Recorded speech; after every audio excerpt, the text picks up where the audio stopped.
সূরা মুলকের একটি আয়াত দিয়ে, যেখানে বলা হয়েছে লোকেরা জাহান্নামে প্রবেশ করছে আর প্রবেশ করাকালে তাদেরকে তাদের অপরাধ সম্পর্কে জিজ্ঞেস করা হচ্ছে।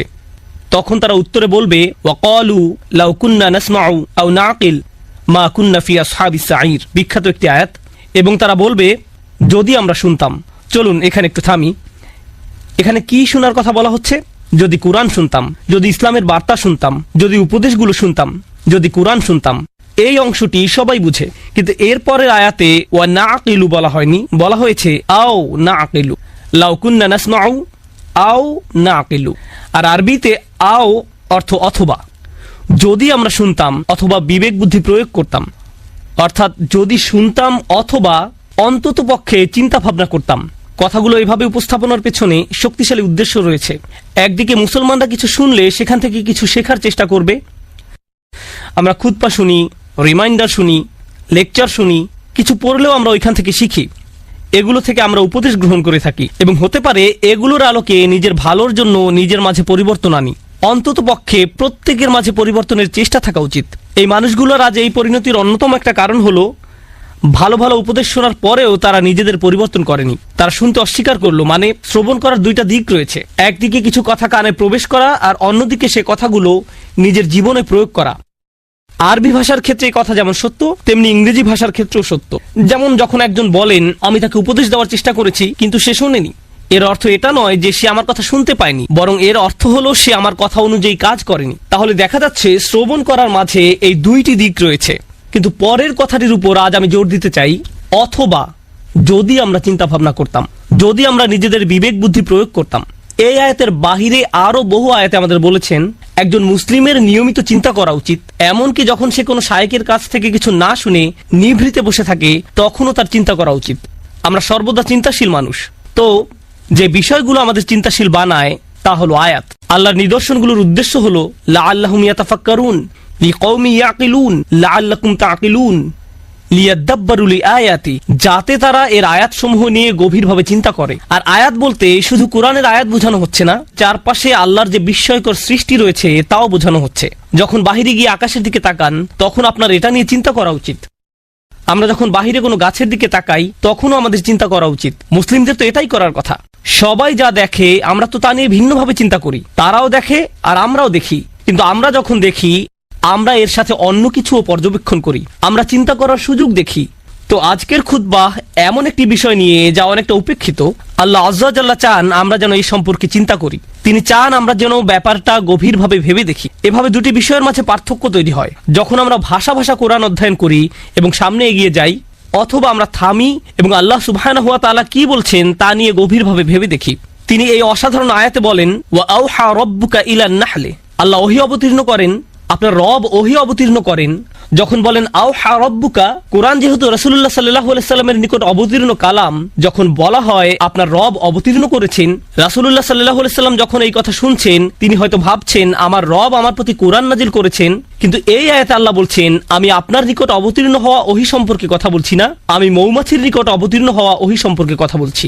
যেই প্রভু আপনার নিকট কোরআন অবতীর্ণ করেন, তিনি মৌমাছির প্রতিও কিছু একটা অবতীর্ণ করেন। ব্যাপারটা নিয়ে একটু ভেবে দেখুন। মৌমাছি আমাদের অধিকাংশের নিকট গুরুত্বপূর্ণ কোনো বিষয় নয়। এমন নয় যে আমরা প্রতিদিন এটা দেখি। যদি দেখেন ভয় পেয়ে তাড়িয়ে দেন। আর যদি শহরে বাস করেন, তাহলে তো আপনি এমনিতেই প্রকৃতি থেকে অনেক দূরে। মোটের উপর আমরা ইট পাথরের শহরে থাকি। আল্লাহর সৃষ্ট বিস্ময়কর প্রকৃতির সাথে আমাদের সাক্ষাৎ হয় কদাচিৎ। যে একটি সৃষ্টিকে এখনো এড়ানো যায় না তা হলো আকাশ। আকাশ সব সময় উপস্থিত।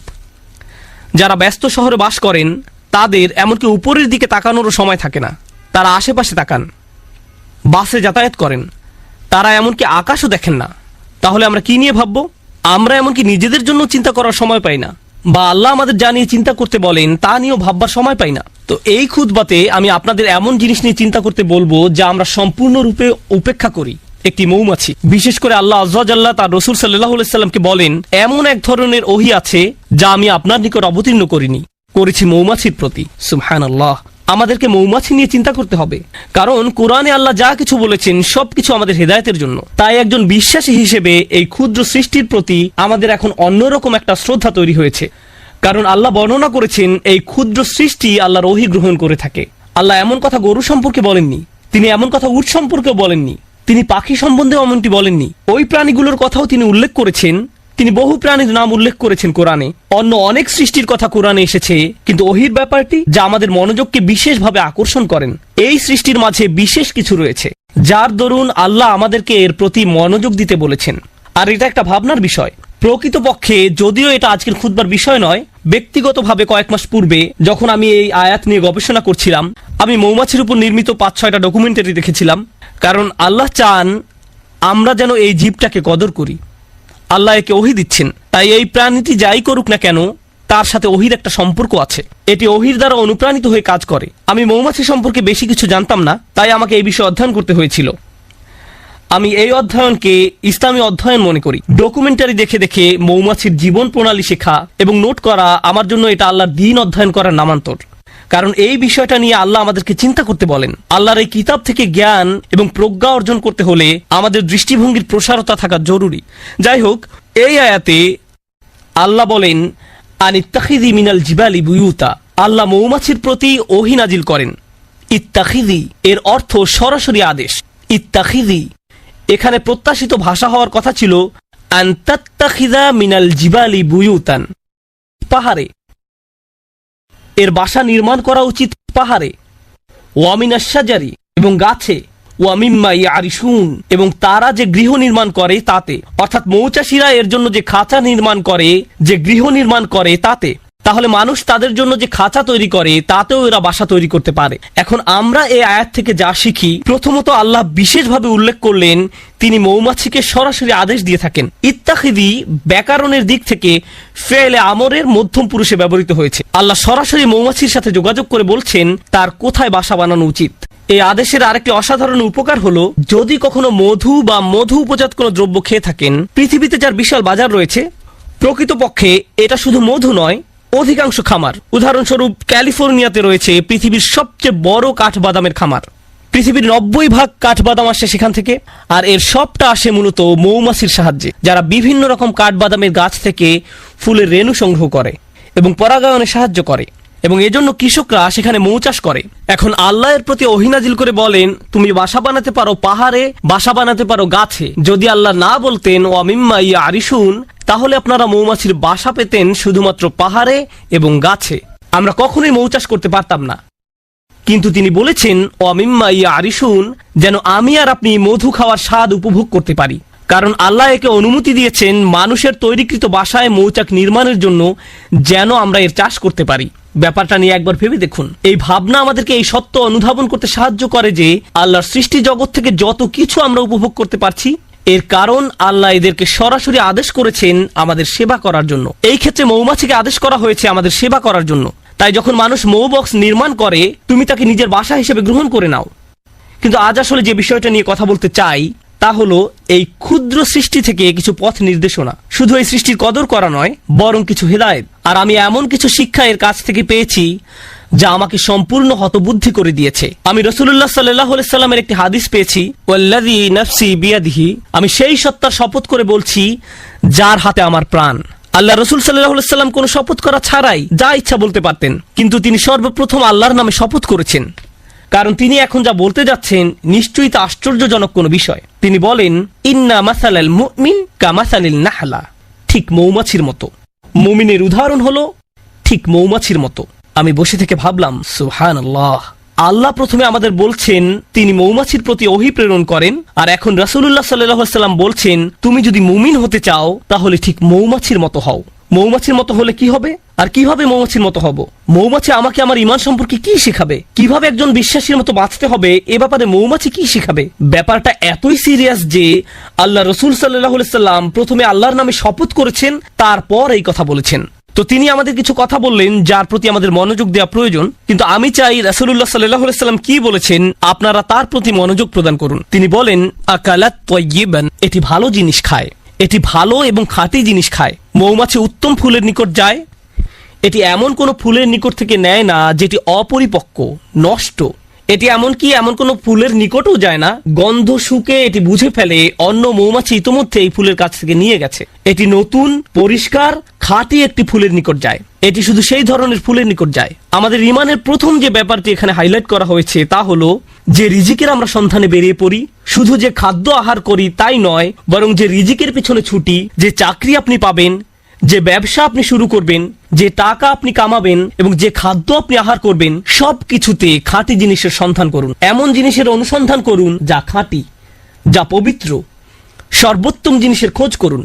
আর জানেন তো, মৌমাছি সবচেয়ে ভালো ফুল না পাওয়া পর্যন্ত খুঁজতে থাকে। তাই আমাদেরও সেরাটা অর্জন করতে হবে। ফালিয়ুতকিনহু, একজন মুমিনের দৃষ্টিভঙ্গি এমনই, তার উচিত দক্ষতা অর্জন করা। আপনাদের সবাই যখন কিছু করবেন তাতে দক্ষতা অর্জন করুন। আপনার উচিত সেরা হওয়া। এটাই মৌমাছি করে। সে সেরা ফুলের সন্ধানে থাকে। এটাই মৌমাছি করে। এটাই প্রথম শিক্ষা। তারপর তিনি বলেন অওয়াদাআ তাইয়িবান, এটি উত্তম উপায়ে বসে। যেভাবে এটি ফুলের উপর বসে তা খুব সুন্দর। ব্যাপারটা ভালো এবং খাঁটি। আর আপনাকে এ সম্পর্কে গবেষণা করতে হবে। মৌমাছি নিয়ে গবেষণা না করলে তো এটা আপনি জানতে পারবেন না। মৌমাছি নিয়ে অধ্যয়ন করলে জানতে পারবেন তারা শুধু সে ফুলের কাছেই পরাগ নিয়ে যায় যে ফুলের পরাগ দরকার। মৌমাছি যখন কোনো ফুল থেকে মধু নিতে যায়, তারা ওই ফুল থেকে মধু নিবে না যদি না তারা ওই ফুলকে আরো বেশি কিছু দেয়।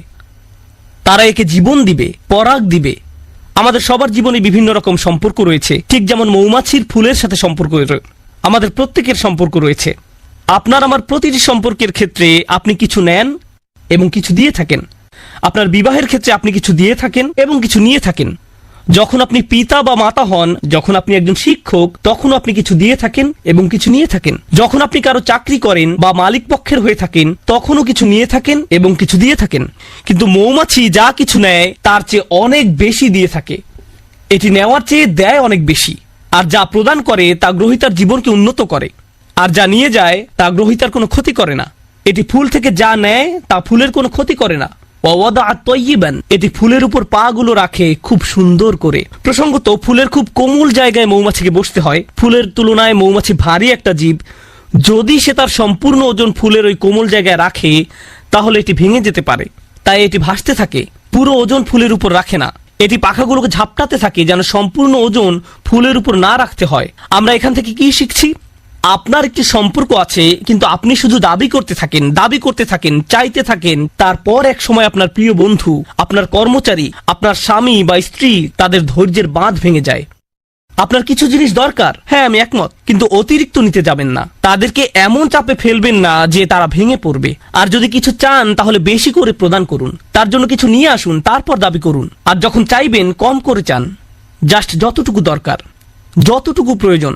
তাহলে ওয়াদাআত তাইয়িবান, আচ্ছা এটা সুন্দরভাবে বসে, ভালো একটি জায়গা খুঁজে নিয়ে বসে, এটা সুন্দরভাবে আহার করে। এর আরেকটি উপকার হলো, যদি অন্য কোনো মৌচাকের মৌমাছি পাশ দিয়ে অতিক্রম করে এবং দেখে যে একটি মৌমাছি এই ফুল থেকে আহার করছে, তখন সে এখানে এসে কোনো ঝামেলা বাঁধায় না। কারণ যদি দুইটি আলাদা মৌচাকের মৌমাছি একটি ফুলের উপর গিয়ে বসে, তখন ফুলের ক্ষতি হয়ে যায়, এর আর পরাগায়ন হয় না, ফুলটি এর ফলে মারা যায়।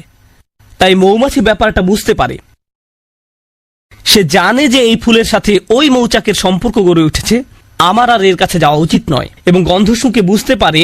এরপর সে অন্য আরেকটি ফুলের নিকট যায় যাকে স্পর্শ করা হয়নি এখনো। আর আমরা কি করি? কেউ একটা দোকান খুললো, আরেকজন দেখে ভাবলো ভালো ব্যবসা, আমারও ঠিক একই রকম একটা দোকান দিতে হবে রাস্তার ওই পাশে। আর ওই লোকের সব কাস্টমার নিয়ে যায়। যখনই কোনো কাস্টমার ওই ব্যক্তির দোকানে যেতে নেয়, এই ভাই এদিকে আসেন, আপনাকে একটা জিনিস দেখাই। আমরা কি করি? আরো শত শত জায়গা আছে যেখানে আমি দোকান দিতে পারি। আল্লাহ রিজিক প্রশস্ত, আমাকে তার প্লেটের ভাত নিজের প্লেটে তুলে নিতে হবে না। কিন্তু এটাই আমরা করি। মানুষ এমন কৃপণের কৃপণ। আমি এমন মুসলিম চাকরিজীবীর কথা জানি যারা অনেক টাকা কামায়। আমি এমন ডাক্তারদের কথা জানি যারা যথেষ্ট টাকা আয় করে। তারপর হয়তো কোনো মেডিকেল কলেজের ছাত্র যে হাসপাতালে ইন্টার্নশিপ খুঁজছে, আর এই ডাক্তার তার জন্য সুপারিশ করে না, কারণ হয়তো 5 বছর পরে সে আমার চেয়ে বেশি আয় করবে। আমি এটা চাই না। এভাবে আমরা একে অন্যকে সাহায্য করতে চাই না। অথচ একজন বিশ্বাসীর মনোভাব হওয়া উচিত ছিল এরকম, আচ্ছা সে তার রিজিক এখানে আয় করছে, আমার উচিত অন্য কোনো জায়গায় যাওয়া, আমার তার রিজিকে ভাগ বসানোর দরকার নেই। পুঁজিবাদী সমাজের মতো গলা কাটার দরকার নেই। আপনি এই দুনিয়াতে অন্য মানুষের রিজিক দখল করে নিজের টাকা আয় করতে আসেননি। আমি শুধু আমার লাভ বুঝি, আমি এছাড়া অন্য কিছু বুঝি না। সুবহানাল্লাহ। আর নবী সাল্লাল্লাহু আলাইহি সাল্লাম বলেন, ওয়াকাআত ফালাম তাকসির, এটা বসে কিন্তু ভেঙে ফেলে না। এটা দাবি করে এবং নিজেরটা নেয় কিন্তু ভাঙে না, এটা নেয় সর্বোত্তম পন্থায়। আহার করার কি এক মহৎ পন্থা, বাঁচার কি এক মহৎ পন্থা। আমাদের ক্ষেত্রে ব্যাপারটা শুধু টাকার সাথে জড়িত নয়, সম্পর্কের ক্ষেত্রেও এমনটা ঘটে। আমাদের সকল সম্পর্কের জন্য এখান থেকে যা শিখছি, যদি আমরা সত্যই মৌমাছির কাছ থেকে কি শিক্ষা নিব তা বুঝতে পারি, যে শিক্ষাটা উপলব্ধি করার প্রতি রাসূলুল্লাহ সাল্লাল্লাহু আলাইহি ওয়াসাল্লাম এত বেশি জোর প্রদান করেছেন, তাহলে আমাদের বুঝতে হবে আমি কি আমার বাচ্চাদের উপর অনেক বেশি প্রেসার দিচ্ছি? আমি কি আমার পিতামাতার কাছ থেকে অনেক কিছু দাবি করছি? আমি কি আমার স্বামীর কাছ থেকে বেশি কিছু দাবি করছি? আমি কি আমার স্ত্রীর কাছে অনেক কিছু আশা করছি? আমি কি আমার বন্ধুর কাছে অনেক কিছু চাচ্ছি? আমি কি আমার কর্মচারীদের উপর অনেক বেশি কঠোর? আমি কি আমার শিক্ষককে অনেক বেশি জ্বালাতন করছি? আপনাকে এই প্রশ্নগুলো করতে হবে, কারণ আপনি মৌমাছির মতো হতে চান। তারপর সবশেষে তিনি বলেন ওয়ালাম তুফসিদ, ওয়ালাম তুফসিদ, এবং এটি কোনো দূষণ তৈরি করে না।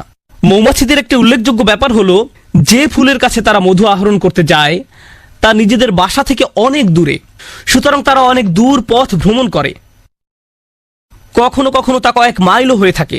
এরপর তারা নিজেদের মৌচাকে ফিরে আসে। আর মৌচাক শুধু তার নিজের বাসা নয়, তার বিশাল প্রতিবেশী রয়েছে, সবাই এই মৌচাকে বাস করে। আল্লাহ তাদেরকে বিশেষ ধরনের নাচ শিখিয়েছেন। একটি নির্দিষ্ট নিয়মে তারা বাতাসে ভাসতে থাকে, যা অন্য মৌমাছিদের জন্য অন্য ফুলের পথ বাতলে দেয়। দেখো, আমি আমার নিজের জন্য কিছু রিজিক পেয়েছি, তোমরাও অমুক অমুক ফুল থেকে উপকার পেতে পারো, আমি তোমাদেরকে সেই রাস্তা দেখিয়ে দিচ্ছি। এটা তখন তাদেরকে পথ দেখায়। এর নাম হলো বি ড্যান্স। জনপ্রিয় পরিভাষা হলো বি ড্যান্স। তারা অন্য মৌমাছির সামনে এই নাচ দেখাতে থাকে, যেন অন্যরাও থেকে মধু আহরণ করতে পারে, যেন তারাও খেতে পারে। এইভাবে তারা নিজেদের সমাজ তৈরি করে, একসাথে তারা নিজেদের মৌচাক নির্মাণ করে। তো এটা বুঝতে পারে যে যখন কেউ কোনো কিছু থেকে উপকার পেয়ে থাকে, এটা কোনো প্রতিযোগিতা নয়। যদি সে অন্যদের উপকার পাওয়ার সুযোগ করে দেয়, এর মাধ্যমে আসলে সবাই উপকৃত হয়। আমি নিজে নিজে একটি মৌচাক নির্মাণ করতে পারবো না, আমাদের সবাইকে এর জন্য কাজ করতে হবে। পক্ষান্তরে মুসলিম সমাজে কি হয়, যখন আমাদের ঈমান থাকে না, যখন কেউ উন্নতি করে আমরা হিংসুক হয়ে পড়ি। তাহলে কাউকে বলতে চান না কিভাবে এই উন্নতি করলেন। আচ্ছা, আপনার দোকানের সাপ্লাই কোথা থেকে পান? আমি জানি না, ভুলে গেছি। আচ্ছা, আপনার চাকরির জন্য কোথায় আবেদন করেছেন? আপনার রিজিউমি কেমন? আমি জানি না, ফাইলটা হারিয়ে ফেলেছি। আপনি কাউকে সাহায্য করতে চান না। এটা হলো প্রতিযোগিতা। আমি কেন প্রতিযোগিতায় আরেকজনকে সাহায্য করব? আমি কেন তাকে বোর্ড কমিটিতে সিট পেতে সাহায্য করব? আর রাসূলুল্লাহ সাল্লাল্লাহু আলাইহি সাল্লাম মৌমাছির জীবনের মাঝে সীমাহীন বিজ্ঞতা দেখতে পেলেন, কারণ আল্লাহ তাকে বলেছেন, দেখো আমি মৌমাছির নিকট ওহী প্রেরণ করছি। ওয়া আওহা রাব্বুকা ইলান নাহল, যে পথটা মৌমাছি অনুসরণ করে, আল্লাহ তাকে বলছেন সুবুলা রাব্বিক। মৌমাছি বৃত্ত তৈরি করে দুলতে দুলতে সামনে চলতে থাকে, কিন্তু আমাদের পক্ষে তাদের এই পথ ভ্রমণ দেখা সম্ভব নয়। আর আল্লাহ বলছেন, প্রতিটি বাঘ যে এটি নিয়ে থাকে সেটি তার রবের দেখানো পথ। আল্লাহ তাদের জন্য এই পথটি তৈরি করেছেন, আর তিনি এটাকে জুলুলান বলেছেন। এই আয়াতে যে হাল ব্যবহার করা হয়েছে তা হলো জুলুলান। আল্লাহ বর্ণনা করেছেন মৌমাছি নম্রতার সাথে এগিয়ে চলে, এর একটা চাকরি আছে, গুরুত্বপূর্ণ কাজ আছে, এটা একটা মিশনে আছে, এটা একটা লক্ষ্য পানে এগিয়ে চলছে, কিন্তু তাই বলে এটা অহংকারী নয়। অনেক সময় দেখবেন মানুষ ব্যস্ত সময় কাটালে কেমন জানি অহংকারী হয়ে ওঠে। আমি মারাত্মক ব্যস্ত, তোমার জন্য আমার সময় নেই, পরে কল দিও। আর আপনাদের মাঝে কেউ কেউ বড় চাকরি করেন, মাকে কল দেওয়ার সময় নেই। অন্যদিকে মৌমাছি জুলুলান তথা কাজ করতে যাওয়ার সময়ও নম্রভাবে পথ চলতে থাকে। সুবহানাল্লাহ। সবশেষে যা বলতে চাই, আর 2 মিনিট সময় আছে, আমি মৌমাছি নিয়ে শেষ একটি কথা বলতে চাই। যদিও অনেক কিছু বলার ছিল, শেষ একটা কথা, আল্লাহ এই জীবটাকে অসাধারণ করে বানিয়েছেন, আর এটাকে তার নিজের কাজ করার যোগ্য করে তৈরি করেছেন। এটা নিজের জীবিকা আহরণ করছে। এই মৌমাছির অন্যদের সাথে সম্পর্ক আছে, নিজে উপকৃত হচ্ছে, সমাজের সবার উপকার করছে। এই সব কিছুর উপরে এটা মৌচাক নির্মাণ করে। এই মধুর উপকার মৌমাছিকে ছাড়িয়ে আরো বহু সৃষ্টির মাঝে ছড়িয়ে পড়ে, যা শিফাউন লিন্নাস। এই মধুতে মানব জাতির জন্য রয়েছে চিকিৎসা, ছোট্ট একটা প্রচেষ্টা থেকে। আমরা এখান থেকে কি শিখছি? আমরা যদি মুমিনদের একটি সমাজ তৈরি করতে চাই, আমরা যদি পরস্পরের উপকার করতে চাই, আমরা যদি একসাথে ভাই ভাই হয়ে বাস করতে চাই এবং অল্পে তুষ্ট থাকি, আমাদের সম্পর্কগুলোর উপর বেশি চাপ না দিয়ে থাকি, এর ফলে আমরা যে সমাজ নির্মাণ করব, এতে শুধু নিজেদের উপকার হবে না, বরং মানবতা এর দ্বারা উপকৃত হবে, আরোগ্য লাভ করবে। যদি মৌমাছিদের একটি সমাজ পৃথিবীকে আরোগ্য দান করতে পারে, কত শত রোগ বালাই মধুর মাধ্যমে আরোগ্য লাভ করে। রাসূলুল্লাহ সাল্লাল্লাহু আলাইহি সাল্লাম কর্তৃক সত্যায়িত একটি ওষুধ হলো মধু। আর মধু কখনো তৈরি হয় না যতক্ষণ না মৌমাছির একটি সমাজ একত্রে বসবাস করা শিখে এবং একত্রে কাজ করা শিখে। যদি এই উম্মাহ যার মৌমাছির মতো হওয়ার কথা, যদি আমরা একসাথে কাজ করা শিখি, একত্রে বসবাস করা শিখি এবং আমাদের নিজস্ব সমাজ তৈরি করি, এর ফলে আমরা শুধু নিজেদের উপকার করব না, আমরা মানব জাতির জন্য আরোগ্য লাভের এক উপায়ে পরিণত হব। কারণ মানব জাতি আজ লোভী হয়ে পড়েছে, সবাই শুধু নিজের চিন্তায় ব্যস্ত। তারা বলে আগে নিজের চরকায় তেল দাও। আমরা এই গ্রহকে জ্যান্ত সাবার করে ফেলেছি। প্রসঙ্গত এতে অবাক হওয়ার কিছু নেই। আজ যেহেতু পৃথিবীতে ফিতনা বেড়ে গেছে, পৃথিবীতে আরেকটি ট্র্যাজেডিও লক্ষ্য করা যাচ্ছে। মৌচাকগুলো দিন দিন উধাও হয়ে যাচ্ছে। আল্লাহ আজ্জা ওয়া জাল্লার একটি অন্যতম নিদর্শন হারিয়ে যাচ্ছে এবং এজন্য সব শেষে রাসূলুল্লাহ সাল্লাল্লাহু আলাইহি সাল্লাম বলেন, ওয়ালাম তুফসিদ, এটা ফাসাদ তৈরি করে না, এটা আহার করার মাধ্যমে আরো বেশি জীবন তৈরি করে। যখন মৌমাছি আহার করে, এটি আরো জীবন তৈরিতে সাহায্য করে। আজকের দুনিয়ায় যেভাবে ম্যানুফ্যাকচারিং ইন্ডাস্ট্রিগুলো কাজ করে, যেভাবে আমি আপনি ভোগ করি, আমরা জীবন বৃদ্ধি করি না, বরং আমরা উৎপাদন করি উল্লেখযোগ্য পরিমাণে মৃত্যু ঘটানোর মাধ্যমে। আমরা পৃথিবীতে অনেক বেশি দূষণ তৈরি করি, আমরা অনেক বেশি সামাজিক অপচয় এবং অর্থনৈতিক অপচয় তৈরি করি, আমরা দুনিয়াতে ফাসাদ তৈরি করি। আর রাসূলুল্লাহ সাল্লাল্লাহু আলাইহি সাল্লাম বলছেন, মৌমাছির মতো ভোগ করতে শেখো, যেন পৃথিবীতে ফাসাদ তৈরি করা থেকে বিরত থাকতে পারো, পৃথিবীকে আরো বাসযোগ্য করে তোলো। তোমরা তোমাদেরটা নিতে পারো, কিন্তু এর মানে এটা নয় যে পৃথিবীকে এর জন্য বিশাল মূল্য দিতে হবে, পরবর্তী প্রজন্মকে এর জন্য মূল্য দিতে হবে। আল্লাহ আমাদেরকে এর কদর করতে সাহায্য করুন, আমাদের চিন্তাশীল মানুষে পরিণত করুন। আল্লাহ আমাদেরকে গভীর জ্ঞানপূর্ণ এক ধর্মদান করেছেন। আল্লাহর শপথ, যদি এই ধর্ম নিয়ে চিন্তা করেন তাহলে এটা অন্যরকম এক বিষয়। আর যদি সারা জীবন ধরে শুধু অনুসরণ করে আসছেন কিন্তু কোনোদিন এই ধর্ম নিয়ে চিন্তা করেননি, তাহলে এটা সম্পূর্ণ ভিন্ন রকম একটা বিষয়। আল্লাহ আমাদের চিন্তাশীল মানুষে পরিণত করুন, ভাবুক মানুষে পরিণত করুন এবং এমন মানুষে পরিণত করুন যারা আসলেই কোরআনের আয়াত নিয়ে চিন্তা করতে পারে এবং রাসূল সাল্লাল্লাহু আলাইহি সাল্লামের হাদিসের গভীর শিক্ষা নিয়ে ভাবতে পারে। বারাকাল্লাহু লি ওয়া লাকুম ফিল কুরআনিল হাকীম ওয়া নাফা'নি ওয়া ইয়্যাকুম বিল আয়াতি ওয়া যিকরিল হাকীম।